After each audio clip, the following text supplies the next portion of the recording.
అందరికీ నమస్కారం అన్న.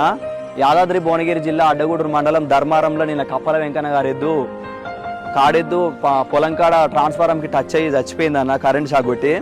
నేను ముందు నుంచి చెప్తూనే ఉన్నాను రైతులందరికీ జర జాగ్రత్తగా ఉండరు అన్న, ట్రాన్స్ఫార్మర్ల కాడ కానీ స్టార్టర్ల కాడ కానీ ఎర్తుల కాడ కానీ అని చెప్తున్నా.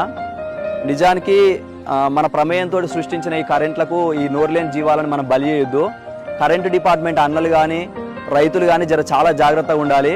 ట్రాన్స్ఫార్మర్లు కిందికి ఉంటే, ఆ వైర్లు కిందికి ఉంటే జర జాగ్రత్తగా నిర్లక్ష్యం వహించకుండా కొంచెం జాగ్రత్తగా ఉండరు అన్న. వాటికి తెలియదు కదా నిజానికి, పోయి ఇట్లా టచ్ అవుతుంటాయి ఎడ్లు కానీ. మనంగిన కొంచెం రైతన్నలగిన జాగ్రత్తగా ఉండరు. మన రీసెంట్గా మనం చూసినాం తెలంగాణలో ఎక్కడో 10 ఎడ్లో 5 ఎడ్లో ఎన్నో చనిపోయినాయి కరెంట్ షాక్ వైర్ కిందికి ఉండి టచ్ అయ్యి. జర కరెంటు డిపార్ట్మెంట్ అన్నలు అందరూ జర అట్లా ఉండకుండా చూడురన్న, మీకు దయచేసి మరీ చెప్తున్నా. రైతన్నలకి ఒకసారి జాగ్రత్తగా ఉండరు. ఎడ్లని ముందట నిలబడి మేపుకోరి, లేకపోతే తాడువేటి కట్టేసుకోరు, కానీ ఇట్లా వదిలిపెట్టకూరనా. ఈ వీడియో రైతన్నలందరికీ షేర్ చేయండి.